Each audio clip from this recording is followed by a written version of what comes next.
Terima kasih para penonton Dhamma TV yang kami muliakan. Dhamma TV selalu damai di hati, dan terima kasih.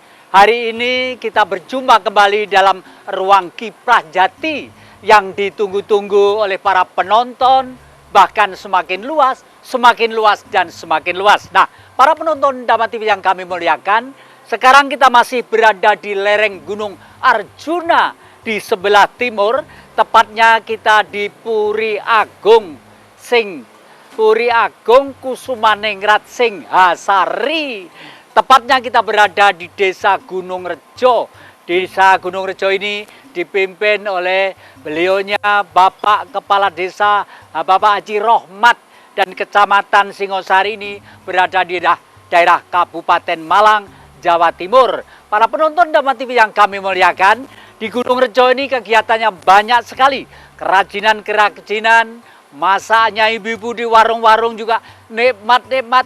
Harganya amat sangat terjangkau, boleh dikata di mana saja yang berkunjung ke sini, mampir ke warung, pasti mencicipi ciri khas makanan dari anak cucu keturunan Ibu Kendedes yang terkenal di dunia ini. Ya, para penonton Dhamma TV yang kami muliakan, hari ini kita akan menampilkan hiburan kepada Anda semuanya, yaitu kegiatan dari pemuda-pemuda di daerah Gunung Rejo ini.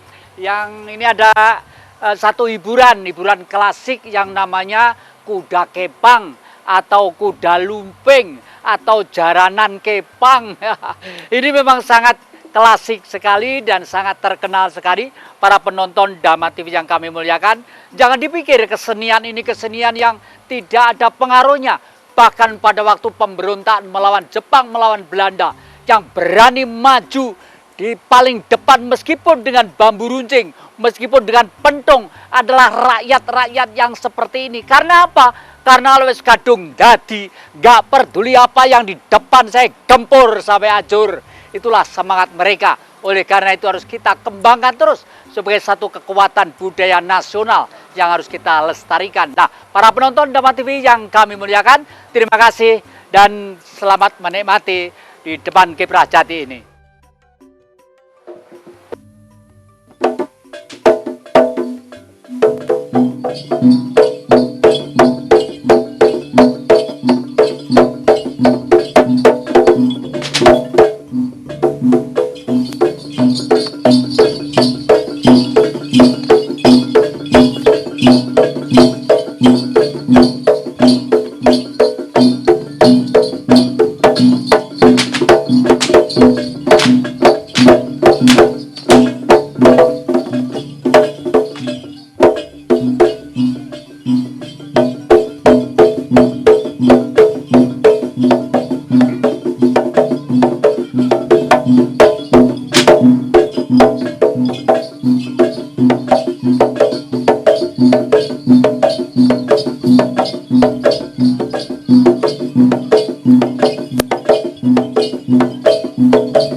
Terima kasih para penonton Dhamma TV yang selalu damai di hati. Dan setelah tadi kita saksikan seni rakyat yang begitu amat menggelidik dan begitu amat mulia penampilannya karena kejujurannya, kesederhanaannya, dan kemeriahannya. Hari ini kita masuk dalam ruang tetap di Kusumaningrat Puri Agung Singhasari. Kita ini bertepatan di bulan-bulan akhir tahun ini, kebetulan berjajar-jajar hari-hari besar yang sangat penting buat umat manusia seluruh dunia. 22 Desember Hari Ibu, masuk ke Natal. 25 Desember masuk ke Tahun Baru. Dan sudah barang tentu karena sebentar lagi sudah masuk 2016, evaluasi, mawas diri, apakah kita maju atau mundur, semakin gagah atau semakin loyo, sudah barang tentu sebagai bangsa. Para penonton Dhamma TV yang kami muliakan, berkaitan dengan Hari Ibu, dan kebetulan kita berada di Bumi Agung Singhasari ini, kita akan mencoba menarik benang merah kebesaran seorang simbol wanita yang begitu mulia, yang rahimnya melahirkan raja-raja besar, sampai membentuk suatu kerajaan besar, bangkitnya suatu Majapahit, boleh dikata zaman era Atlantik yang kedua. Karena negara itu 300 tahun gemah ripah loh jinawi, subur kang tanpa tinandur, murah kang sarwa tinu, guyub rukun, dan lain sebagainya. Nah, para penonton Dhamma TV yang kami muliakan, sengaja hari ini kita mengundang para tokoh wanita. Adalah ini Ibu Roro Uliva Sandiva. Beliau adalah seorang wanita yang menurut pengamat kami begitu amat tegar kemandiriannya, sehingga beliau mampu untuk survive, mampu untuk berbuat sesuatu, baik demi kepentingan pribadi, keluarga, ataupun demi kepentingan masyarakat pada umumnya. Yang kedua adalah saudara kami yang ada semuanya sudah barang tentu sering ketemu di ruang Dhamma TV ini, adalah Ki Indarwanto. Beliau adalah aktif di Pasca Sarjana Universitas Brawijaya, dan ada 3 tokoh yang langsung praktek di lapangan. Yang paling kiri sono adalah saudara tua saya yang sudah kurang lebih 30 tahun lebih menjaga peninggalan leluhur yang namanya Candi Singhasari. Hanya beberapa hari ini saja beliau masuk ke dalam masa pensiun. Begitu pensiun, saya yang paling gembira karena sudah saya tunggu berpuluh-puluh tahun kapan beliau akan merajut kembali benang merah atau merajut kembali Singhasari supaya berkibar untuk kepentingan dunia. Beliau adalah orang Purbakala yang sangat menguasai dari kegiatan-kegiatan peninggalan. Yang sebelah kanannya itu beliau adalah seorang yang sangat dekat dengan alam. Beliau adalah Bapak Jati Suprianto, namanya sama dengan saya, tetangga, tapi karena kerapnya kadang-kadang orang tua itu menyebut sulit, Jati Suprianto. Dan yang paling kanan sebelah sono itu yang tinggi besar, gagah, kaya Raden Brotoseno. Beliau adalah namanya cukup gampang dihafal dan sangat terkenal, adalah Ki Balok. Selamat berjumpa, salam rayu Bapak Ibu semuanya yang kami muliakan. Nah, kepada Ibu Sandiva ini, Nur Sewu Bu, kalau boleh tahu Ibu dulu aslinya mana Bu ya? Kalau asli saya di Kedawung, tapi saya kecil merantau di mana-mana mengikuti nenek. Tapi ibu kandung saya di sana. Saya yakin dan Ibu sebelah bukan, Pak Jati. Bukan darah darah ya. Mana sebenarnya? Saya sebenarnya darahnya campuran. Nenek saya adalah di salah satu pulau Sumeneb, yang dimana abah saya itu dalam arti kakek saya itu dari Semarang dan dari Semarang. Di Ponegoro, nggih. Salaman rumiyin. Soalipun Ibu Narari saking Sumeneb. Dari tapi Sumeneb satu pulau. Oh, iya, satu pulau lagi. Nah, gini Bu. Kalau saya lewat tempat kafe Ibu ya, satu bentuk rumahnya. Kalau Ibu itu seorang wanita ibu rumah tangga, nggak mungkin membentuk rumah seperti mirip dengan muka kerajaan. baik aksesorisnya, tata warnanya. Yang kedua, kenapa saya yakin ibu ini mampu membeli tempat untuk usaha di pinggir jalan gede Surabaya Malang, kok berada justru masuk ke dalam. Alasannya Bu, monggo menapa? Matur sembah nuwun sanget. Semua itu saya hanya mengikuti panggilan hati, dan memang yang sudah ditentukan mungkin kehendak ya dari seorang nenek saya yang mulai kecil saya diharuskan untuk kundur di Singosari. Di mana waktu itu saya masih kecil saya selalu menolak. Monek, Juk, kamu harus kembali karena di sanalah tempatmu nanti. Saya bilang, Nek, Singosari lho Deso. Ngapunten, pada saat saya masih kecil seperti itu. Pada suatu ketika saya membeli rumah itu pada saat pernikahan saya kedua, dan itu pun karena nenek sudah sedo dan sering kali saya dihadiri oleh nenek dan para sesepuh-sesepuh di kundur ya sudah itu. Pada saya datang ke tempat lokasi candi. Saya senang di daerah situ, ada kerinduan yang luar biasa bersama nenek berjalan di mana memang tempat-tempat yang saya sering dituju ke Singhasari atau mana yang saya di Candi Ceto kemana, ada kerinduan yang di situ yang sangat mendalam. Saya menginginkan dekat candi, pokoknya dekat candi. Saya berdiri di tempat perempatan itu, seakan saya itu miliarder yang punya uang banyak, padahal saya tidak ada. Saya di situ ada orang yang berjalan, saya bilang, Pak, ngapunten, apakah ada rumah dijual di sini? Beliau mengatakan, boten wonten, namung lek siti wonten undi. Terus ditunjukkan rumah itu. Saya ingin sekali memiliki, bagaimana caranya, seperti jatuh cinta. Sedangkan orang yang memiliki itu tinggalnya di Jakarta, hendak niat jual. Setahun saya menunggu, tiba-tiba nelpon, dan saya dikatakan, Bu, masih berminat dengan tanah saya, harganya tidak bisa berubah sekecil apapun. Lek ibu mau saya tolong ditransfer 15 zaman segitu. Ya saya transfer, saya nggak tahu orangnya. Saya transfer sampai selesai transaksi. 2 tahun kemudian orangnya muncul memberikan surat. Saya percaya kalau memang itu kehendaknya dan takdir saya sudah melaksanakan, Nek.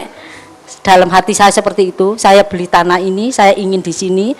Tapi saya nggak tahu rumah orang itu secara bisnis. Mestinya saya harus tanya surat, tanya ini, saya enggak tanya. Saya percaya aja. Itu disaksikan oleh Mbak Mur orang di situ. 2 tahun baru Pak Mislin sampai ketakutan ada orang beli tanah tanpa tanya siapa saya dan surat, hanya percaya. Lah, ya, sekarang itu coba minta tanya seperti itu. Para penonton Dhamma TV yang kami muliakan, mustahil sesuatu yang berhasil tanpa tuntutan hati nurani yang jujur dan tulus. Lah, seperti yang disampaikan Bu Latifah tadi itu sebenarnya dalam wacana ritual penjenengan yang sangat pengalaman dalam mempelajari sosiologi kemasyarakatan. Ibu Latifah tadi itu termasuk Ibu Sandifa tadi itu termasuk bagaimana? Wacana yang bagaimana tadi? Monggo. Ya. Penonton Dhamma TV yang diberkahi oleh Tuhan, pada saat kita memperhatikan Bu Sandifa, ya, betul ya Bu Sandifa, ya, bahwa beliau sebenarnya begini, beliau benar-benar ada dalam kepasrahan total sebagai seorang ibu pada jati dirinya. Nah, bukan pada Jati Kusumo atau Jati Supriyanto itu bukan, tapi pada jati diri beliau. Dan beliau sebenarnya itu tidak diam, tetapi melakukan dialog imajiner dengan budi nuraninya sendiri. Nah, itulah yang oleh para Sujono itu disebut itu berguru pada guru sejati, ya sejati ning guru kan. Jadi beliau berdiri diam, kemudian merasa tertarik pada sesuatu. Dan ketika diam, itu kalau dalam kasana Islam itu asomtu wahwa awalul ibadah. Jadi diam itu adalah permulaan dari bentuk ibadah. Jadi beliau diam, tidak diam sebenarnya, tetapi di situ ada energi yang langsung terhubung. Karena diam tadi tanpa mencari pertimbangan sosiologis, pertimbangan ekonomis, pertimbangan yuridis dan seterusnya, maka beliau ada dalam kuasa Sang Ilahi, Tuhan yang Maha Rahman. Ketika beliau ada dalam kuasa Sang Maha Rahman, maka hati nurani yang tadi disucikan dengan diam itu diberikan sesuluh atau diberikan nur cahyo itu tadi. Nah, itulah kemudian beliau memutuskan untuk mengatakan mau membeli tanah itu. Nah, keputusan inilah keputusan budi nurani. Sayang, nah, ketika Indonesia semakin modern, nah, para priyantun yang berkuasa ini tidak mempertimbangkan itu lagi, tetapi yang justru diasah di atas ini, yang di sini kurang terasah. Kalau toh terasah itu hanya sowan ke sesepuh, sowan ke kiai, sowan ke ustadz, tuan guru, sapiturute, hanya meminta doa, tetapi tidak nyuwun sangu supados atau supaya bisa mandiri.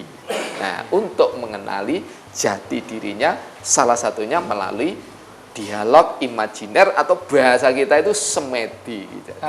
Para penonton Dhamma TV yang kami muliakan, menerangkan itu kalau yang menerangkan, yang menjelaskan, biasa untuk membuat satu kalimat-kalimat yang tepat dan teruji sehingga menjadi buku dan lain sebagainya, karena akan dibaca orang banyak lalu akan menjadi enak. Itulah yang dalam bahasa Jawa sering disebut dituntun oleh guru sejati, dan setiap manusia mempunyai guru sejati. Ingat ibu-ibu, khususnya ibu-ibu itu justru harus kembali ke kultur budaya bangsa, karena rahim ibu-ibu Nusantara inilah yang melahirkan raja-raja besar Nusantara, yang melahirkan orang-orang besar. Semua, tidak ada manusia tokoh yang tidak lahir dari rahim seorang ibu. Nah, kami akan mencoba bergeser ke Ki Suwondo, ya.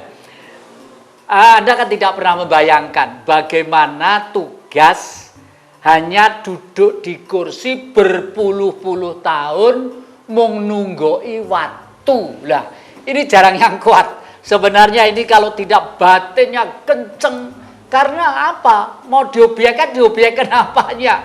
Mau korupsi apanya? Itu sebenarnya menjaga tulisan. Tulisan yang ditulis lewat batu, bukan kok musyrik, bukan kok syirik. Justru tulisan yang bisa tidak dirubah itu adalah tulisan leluhur kita. Kalau cetakan dari kertas gampang dirubah. Semua kitab-kitab suci mengalami perubahan-perubahan. Saya pernah mengurus dulu pada waktu tahun sekitar 97, ada salah satu kitab yang dicetak. Waktu itu saya langsung bertanya kepada menteri, Pak Menteri, ayat surat ini nomor sekian kok tidak ada, ini bagaimana Pak? Waduh, maaf Pak, itu salah cetak. Nah, jawabannya simpel saja, tapi apakah surat itu ditarik? Belum tentu kalau ditarik. Oleh karena itu leluhur kita membuat buku itu dari batu, Ganesha. Dibuat tangannya begini aja sudah jelas konangan, gitu. Itu bacaan hebat lagi. Ki Suwondo, Ki Suwondo itu sudah berapa tahun menjaga Candi Singosari, lalu selama itu kira-kira kesan apa sehingga Ki Wondo itu betul-betul menyatu dengan peninggalan leluhur itu?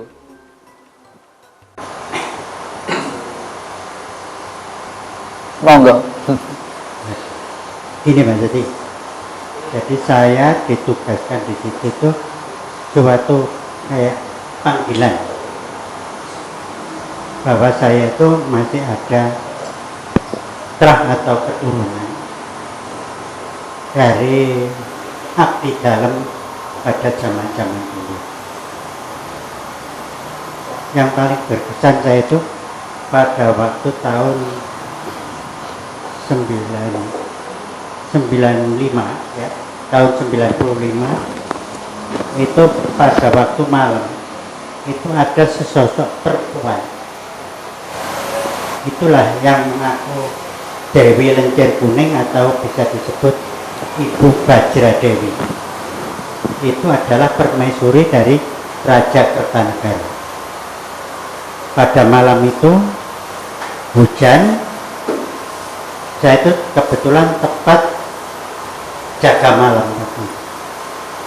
setelah jaga malam di posnya itu kena hujan angin, terpaksa saya itu masuk ke ruang utama candi itu di dekat Yoni. Disitulah saya ketemu dengan seorang ibu. Terus dia menceritakan tentang adanya saya sebagai karyawan di situ. Pada waktu itu saya juga bertanya, apa yang saya lakukan ini apa sudah benar atau keliru untuk menjaga ini, kok disebut-sebut seperti itu. Ternyata itu beliau bilang bahwa saya itu sudah benar dan betul, tapi hanya kurang total lantiti untuk menjadi suatu pegawai di situ. Ternyata setelah cari pelan-pelan, akhirnya saya rasapi memang betul-betul berkesan sekali untuk luri-luri peninggalan leluhur.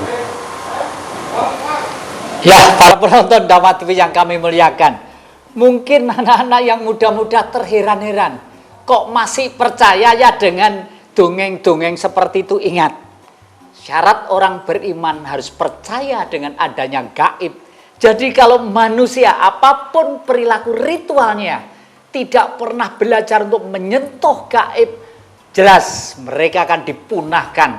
Karena apa? Kenapa dipunahkan? Karena dunia akan semakin rusak dan semakin rusak.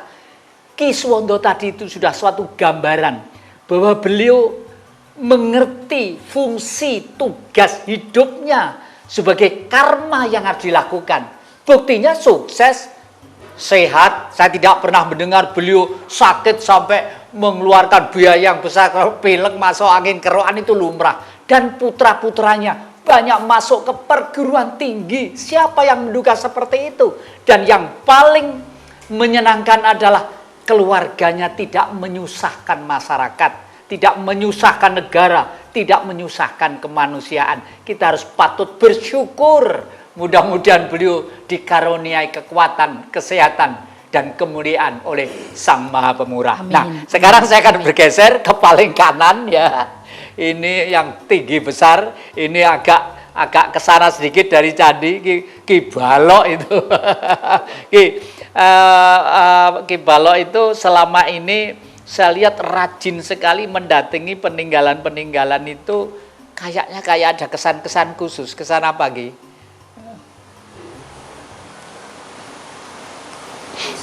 Monggo. Saya melakukan semua itu karena saya merasa bahwa peninggalan para leluhur itu, kalau kita resapi, itu rasanya membuat kita semua ini tentram. Jadi segala permasalahan berkeruwetan di dunia ini, kalau kita sudah menuju ke tempat-tempat para leluhur dulu, kayak di sini para leluhur dulu bertapa atau melatih raga ini satu untuk menemukan jati dirinya. Dari situlah mereka akan mendapatkan ketenteraman. Jadi semua tempat-tempat peninggalan leluhur itu akan memberikan kedamaian kepada kita semua, para cucu-cucu beliau ini. Para penonton Dhamma TV kami muliakan, memang kalau Anda belum mencoba kelihatannya awang-awangan, tapi kalau mencoba nanti pasti tuman kerasan. Nah, para penonton Dhamma TV yang kami muliakan, asik sekali kita bicara leluhur, sejarah, dan kondisi sekarang yang kita hadapi. Jangan kemana-mana, masih dalam semangat Kiprah Jati. Terima kasih para penonton Dhamma TV yang selalu damai di hati. Anda masih setia di depan Kiprah Jati ini. Nah, kalau bicara Hari Ibu, kita sering mendengar dalam bahasa Indonesia istilah Ibu Pertiwi. Kenapa bumi kok lalu kita sebut ibu? Nah, sudah barang tentu akan lebih banyak alasan dan bukti kenyataan kenapa disebut ibu. Ini mesti bertanya kepada orang yang telaten dekat dengan alam, adalah Ki Jati Supriyanto. Mas Jati Supriyanto, saya kalau main-main ke rumah Anda, ini betul-betul terjadi Bu sama Pak Ki ya. Pada waktu itu kira-kira tahun 2002, di belakang beliau itu kan kali Berantas. Kali kebetulan saya tuh di halaman belakangnya lihat betul-betul boneka yang sudah dibuang itu loh Bu, boneka plastik yang digendong itu, tapi pakaiannya udah rusak, mungkin di batu kentir ke situ. Itu geledak itu loh, jalan kaki kira-kira setengah meter gini. Sejak itu saya harus percaya bahwa gaib ada. Sejak itu belum ada. Ini jadi saya waktu itu kalau ada orangnya nggak berani cerita, bisa nggak saya ngarang-ngarang. Karena semua itu kan sudah diciptakan J. Tuhan ya. J. Jadi gaib maupun kita memang Tuhan berkehendak. Iya. Milik kita semua. Oke, sebenarnya alasan Anda apa? Kok bumi disebut Ibu Pertiwi dan Anda aktif di bumi itu? Matur sembah nuwun.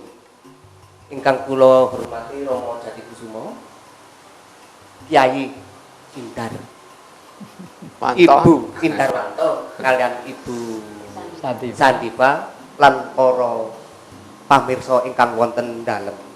Dadosipun ngaten, pengalaman ingkang sampun diutarakan kali ibu-ibu kalian bapak-bapak kala wau. Diam itu dalam arti tidak diam-diam biasa saja. Tidak seperti orang-orang lain, kadang-kala diam tapi pikirannya di mana-mana. Tapi di sini diam dalam arti mengembangkan kesadaran. Loh, kok bisa dikatakan mengembangkan? Yang menyatukan bahwa hidup antara pikiran dan rasa serta badan ini disatukan dengan alam, dengan goibnya alam, dengan bumi ini. Sehingga apabila kita untuk mencapaikan suatu tujuan harus benar-benar mampu dan bisa mengembangkan kesadaran.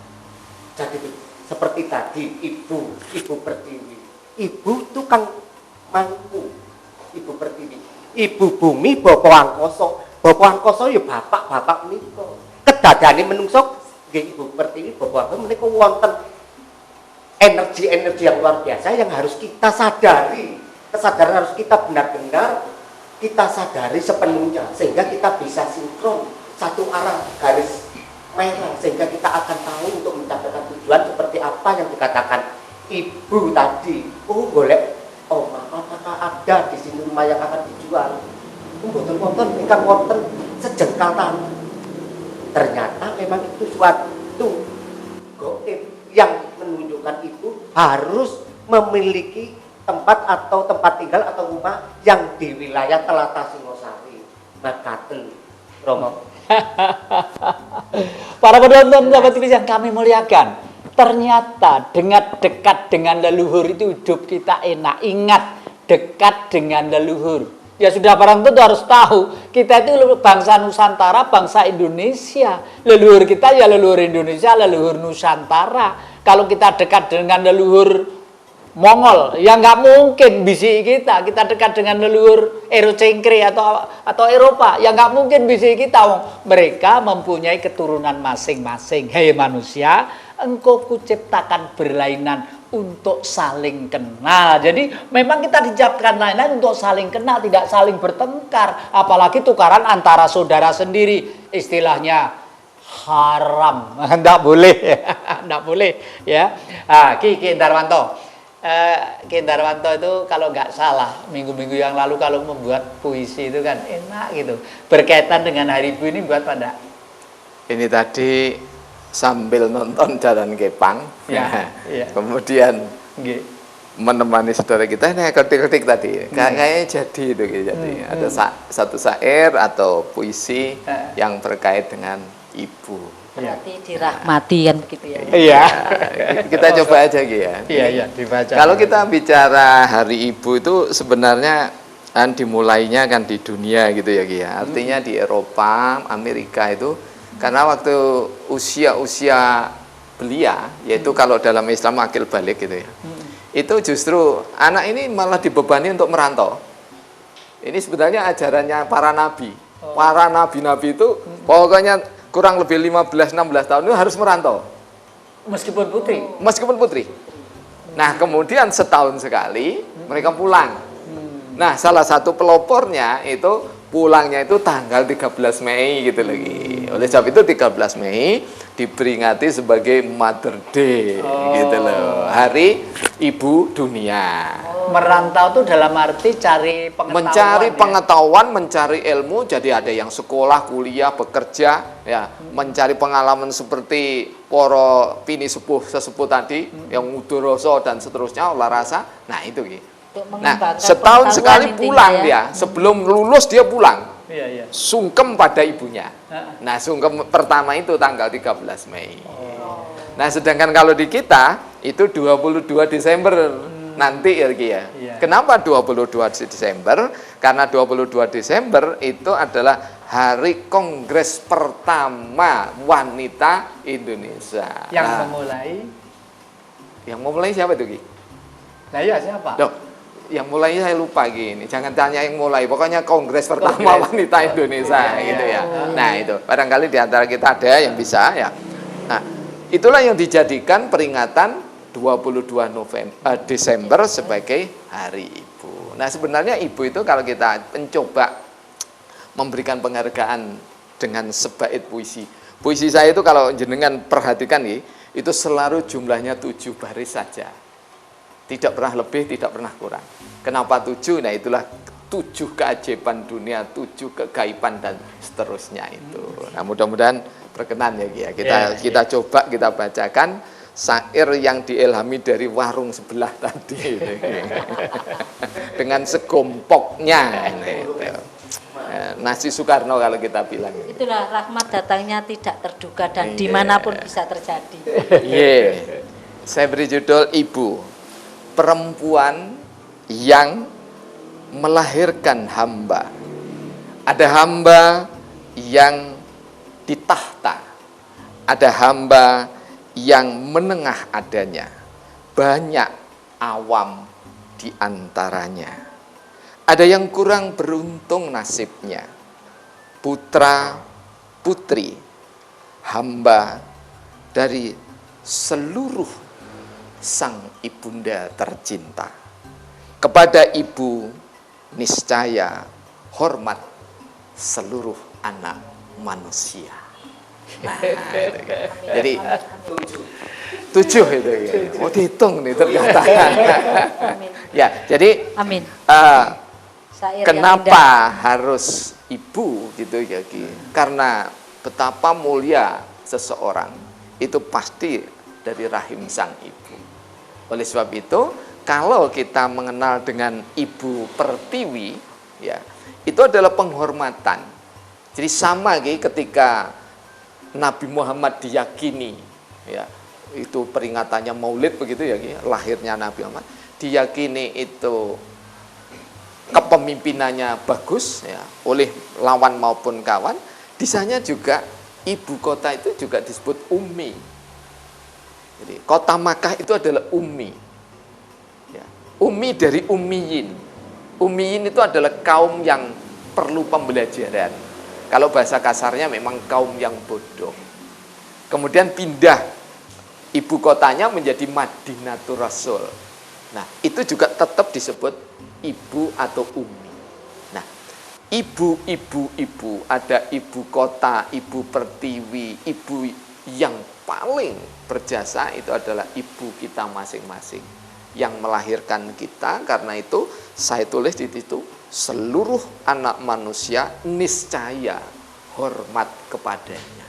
Dan hormat itu tidak selalu harus menyanjung, memuja, bukan begitu. Tetapi hormat itu adalah kita memberikan sesuatu karya yang memungkinkan ibu kita itu sangat bahagia. Karena kita tidak mungkin akan membalas kasih sayang ibu. Tetapi yang mungkin adalah jangan mengecewakan hati seluruh ibu. Kita pengen kembali ke Bu Siva ini.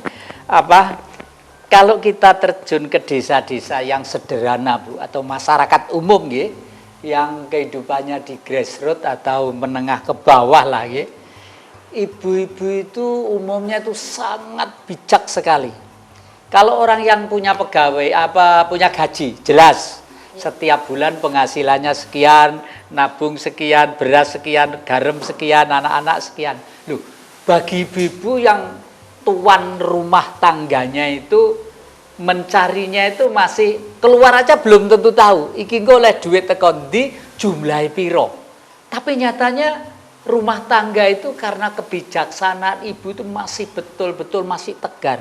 Kesimpulannya, ibu-ibu itu 10.000 ya cukup, mungkin 100.000 ya kurang, 5.000 ya ndak mengeluh. Itu sebenarnya hukum apa sih, Bu? Yang kok bisa sampai seperti itu tuh loh. Matur sembah nuwun sangat. Ini yang sangat luar biasa yang saya dengarkan dari seorang bapak, guru maupun para sesepuh. Saya sendiri sebagai seorang wanita mewakili semua ibu-ibu.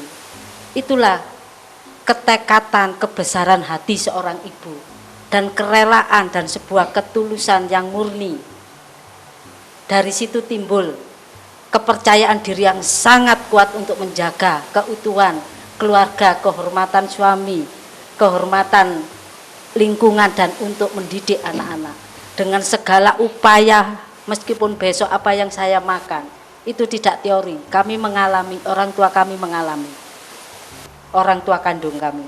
Sekalipun di sisi lain nenek saya orang yang luar biasa, tapi saya bercermin pada orang tua saya sendiri, di mana beliau begitu tulus melayani anak-anak dan menjaga kehormatan bapak saya seorang pensiunan Farokah, dan kekurangan beliau bisa zaman dulu itu cukur rambut seperti itu. Sedangkan ibu saya di sisi lain, karena kayak saya itu mempunyai wilayah di Soekarno-Hatta 18 hektar. Tapi sepeser pun beliau tidak pernah mengeluh karena kekuatan hatinya untuk menjaga kehormatan suami dan kerelaan untuk membesarkan anak-anak itu. Apapun dia lakukan, seberat apapun, meskipun sehari tidak tidur cuma 2 jam, dia bordil yang bisa, dia apapun yang dia lakukan untuk hanya besok anak-anakku ben maem.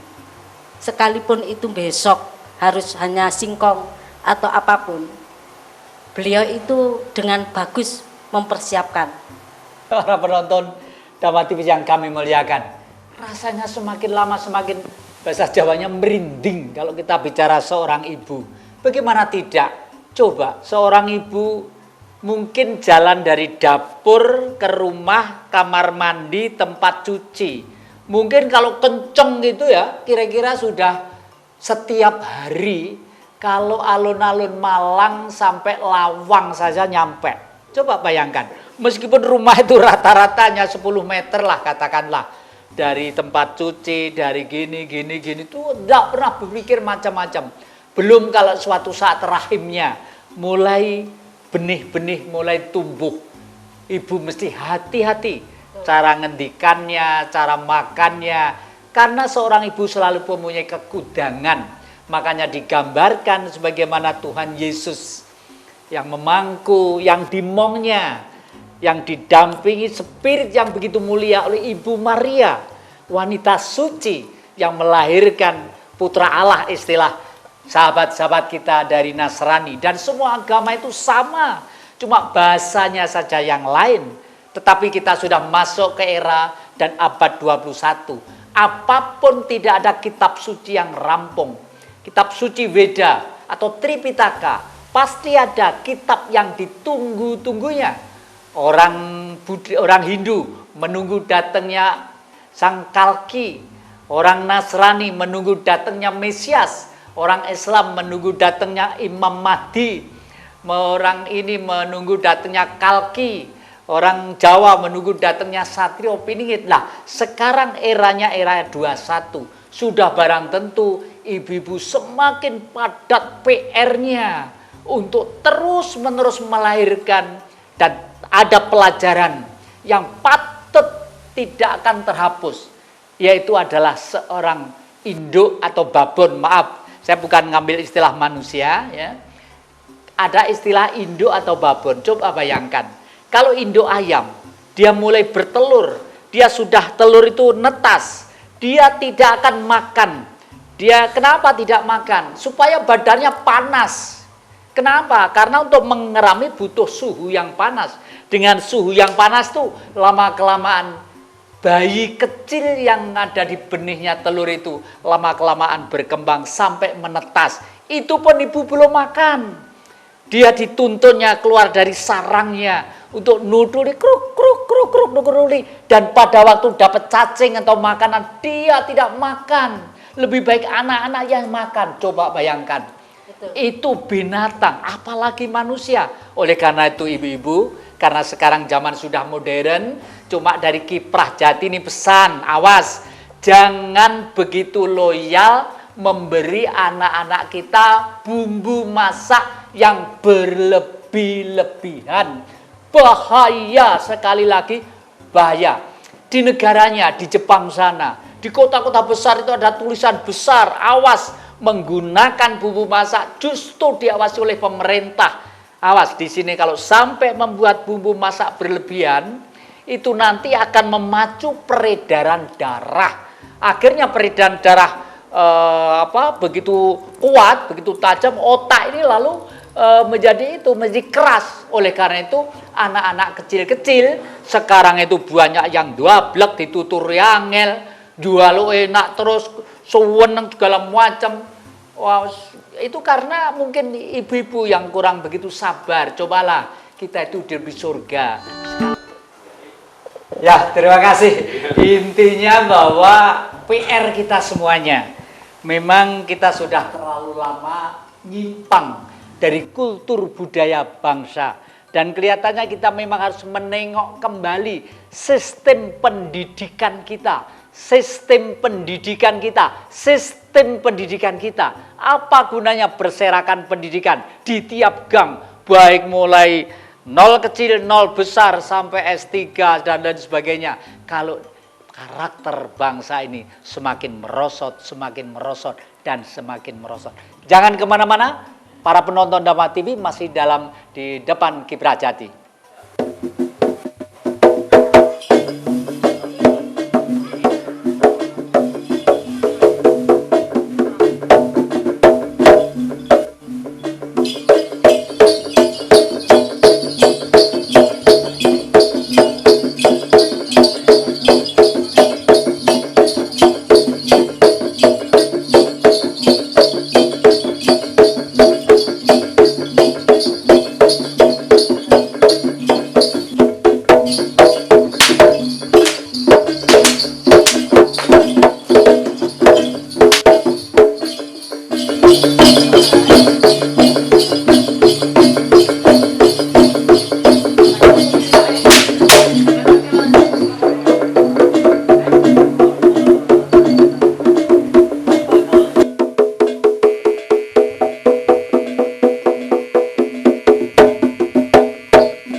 Ya, para penonton dapat yang kami muliakan. Ternyata kesenian tradisional itu sudah sangat menyatu, mendarah daging dari Sabang sampai Merauke. Setiap rakyat mempunyai produksi kesenian lokal, itu merupakan satu modal dasar untuk mengembangkan kreativitas perekonomian. Di mana semakin terbuka dunia ini, semakin banyak yang bisa kita tawarkan dalam dunia lain supaya kita tidak sampai kelaparan hidup di surga yang sangat subur kemah ripah ini. Para penonton Dhamma TV yang kami muliakan, akhirnya waktulah yang membatasi kita untuk berjumpa di tengah-tengah keasikan ini. Saya mengucapkan terima kasih atas perhatiannya dan jangan sampai lupa setiap hari Minggu jam 6 sore dan biasanya diulangi hari Senin jam 12 siang dalam Dhamma TV yang selalu damai di hati dan sudah barang tentu dalam ruang Kiprah Jati. Terima kasih, salam merayu, selamat berjumpa di minggu yang akan datang. Terima kasih.